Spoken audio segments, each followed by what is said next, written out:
got a lot of people that care about me, and it's gonna disappoint them to hear that I did this.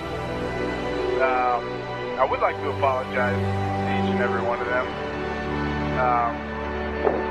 Just a broken guy, got a few screws loose, I guess. Never really knew it until now.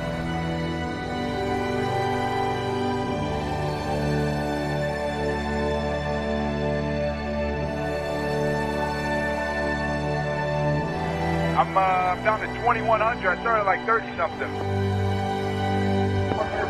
Rich, you said you're at 2,100 pounds of fuel left? Yeah, not quite ready to bring it down just yet, but holy smokes, I gotta stop looking at the fuel because it's going down quick.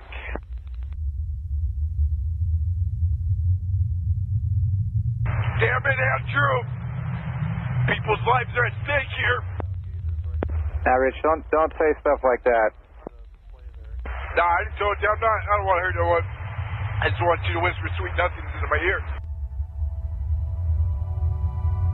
Nah, everything's peachy clean. Just did a little circle around Rainier. It's beautiful. I think I got some gas to go check out the Olympics. And, yeah.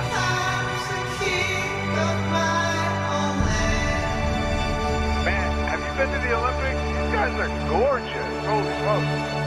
Facing tempest and dust, I'll fight until the end. Yeah, I have been out there. It's always a nice drive. Creatures of my dreams raise up and dance with me. I think I'm gonna try to do a barrel roll. And if that goes good, I'll just go nose down and call it a night. Now and forever.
I don't want to. I was kind of hoping that was going to be it, you know?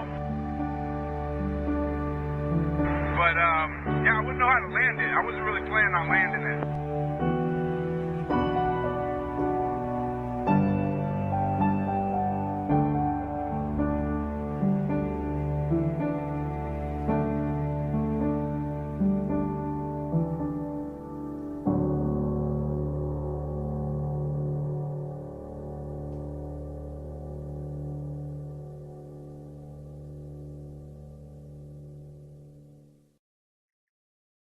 And so, ladies and gentlemen, that was the YouTube video Fly High Sky King. And if you're not familiar with Sky King, they did just release Disney just released a documentary on Sky King, and Richard B. Russell, well, we can talk more about it, but I think it's better with no context, and then you get the context as you talk about it. So hopefully James, right, is ready to rock, and we can get him on the show right now. It looks like he's been waiting, so let's add him in, and once he comes on, we can discuss this particular video, see just kind of what his no context opinion is about Richard Russell and the Sky King situation. What up? Hey James, how you doing, man? Pretty good. How are you? You know, I've had worse days, that's for darn sure. Yeah, I feel you. But what's I going feel on? like a zombie. Zombie. Not much. Kind of a late night last night. That was an interesting video. I've never seen that guy before. Why the hell was he in that plane? Yeah, so it's like if you watch it What? right, if you pay attention, Who allowed that? there's a lot of Okay. questions that come up, and they're good questions. I can pretty much answer them all because I remember the day after this happened, my dad was like, "You've got to listen to this. This guy stole a plane, and the recordings from his interactions with like ATC are just on YouTube." And I was like, "What?" And he's like, "Yeah, check this out." And so I listened to the recordings before they made any supercuts or like really like almost before it was in the news. My dad's like he's a zero Mhm. hedge user, so he'll be on zero hedge. He never went on 4chan. I was the 4chan person, but That's hilarious. he would browse. Dropping these good videos. My dad barely knows how to use his phone. Good anyway. My dad would browse back when it was the landing page for Q Anon. He would browse Nice. 8chan back in the day before it got nuked. And I'm like, "Dad, you're you're too old. You're not supposed to be on 8chan. Like this is the secret underbelly of 4chan. You should not be here. Like I'm too old to be on 4chan. You should definitely not be on 8chan." Yeah. When did that get nuked? I think it was I feel like they around started nuking a lot of things. the time Biden took office. I think it was like 2021 or Yeah. 2022. And they, Yeah. like rats fleeing a sinking ship, they went to all other Different places. places. Yeah, new Like websites and Telegram stuff. and- Yeah. Yeah. Telegram. Join my Telegram and I'll keep you updated on whether or not Trump's going to take office tomorrow. It's like, bro, Open Telegram. he lost in the courts over and over again. I don't think it's going to happen.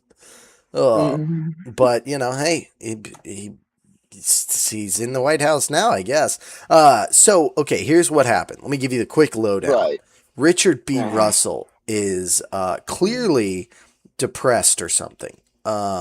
Right. And, his mental state is suffering, and he works. That he didn't even want to land. He works at SEATAC Airport as a baggage handler, and I guess somebody turned on one of the airplanes and then left it empty. So he jumped in the pilot's seat and taxied it onto the runway, balls to the wall, and got it off the ground. And unfortunately, it's not in that video. But one of the things he said to like air traffic control, they were like, "Do you feel comfortable flying the plane? Like, do you need help?" He said, "No, I mean, I play some video games, so I think I'm all right." Like his argument, his defense is, I play a little video game, so I can handle this kind of thing. But they're like, "Okay, well, as long as you feel safe, let's see about finding you a place to land." And he's like, "Nah, I wasn't really planning on landing the plane." And they're like, "What?" And he's like, "Yeah, I guess I'm just a broken guy, got a few screws loose. Never really knew it until now." And so, he apologizes to his family and friends. And then they're like, "All right, there's a place you can land over here." And he's like, "They probably get pretty angry. It's like a farm. I don't want to get shot. So I probably not going to land over there." And he goes, "Okay, Richard, where do you want to land?" And he's like, "Yeah, I'd probably go to jail for the rest of my life if I land this plane, right? I mean, the moment I touch down, I'm going to get arrested. A guy like me, you see a guy like me, and this is what is his other option? Death? Crash the plane? That's kind of there's no fuel. It's kind of what he gets to. He's like, "I started at 30,000. I got 21,000 pounds of fuel. It's going down fast. I think I'm going to go ahead. Real fast. I think I'm going to go ahead and do a barrel roll. And if that goes well, I'm going to nose it down and call it a night." And yeah, I like how he said, "I don't even want to look at it. It's going down so fast." Yeah, it's just spinning. It's like that's like an airplane. Like it's literally just spinning. It's like all the knobs are spinning. Did you see the barrel roll though? Yes, I did. And then he looked like he was coming in for a land or something. The dude's Yeah, insane. not quite. Yeah, he did a barrel roll and then he tried to I think he tried to touch her down in the water because he figured Yeah, it looked like he I can lifted. maybe What? land it in the water, and he missed the water by about 10 feet. Landed on a little island in the I believe it was the Tacoma River, and it And burst into flames and he died, of course. oh, really? Oh shit! I thought he was able to do it. No, not quite. Like you said, he wasn't really planning on landing it, which that's the thing about flying a plane. Anybody can get a plane off the ground. That's just a question of speed, right? Speed and like attitude of the elevator. As soon as the plane is off the ground, that's when the difficult stuff starts, because the difference between a landing and a crash landing and a deadly crash landing is about 3 inches, you know? like, I uh, mean, I guess, yeah. Fucking, yeah, you're moving really fast. I guess. Fucking, damn, that's crazy. What a lunatic. well, So he just yeah. did all that to.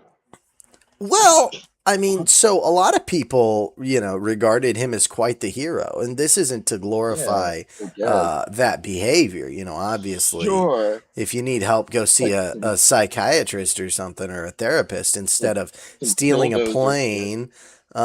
But yeah, kind of like Killdozer, this guy, he had some problems, and what did he do with that? Well, he took control of his life, and he spent the last, 2, 3 hours of his life looking at the beautiful mountains and doing something no one's ever done before, which is doing a barrel roll in a freaking, uh, doing a barrel roll in a passenger plane. And That's great. and then, did it turn out for him? No, but is he immortalized? A little bit. A little bit immortalized. I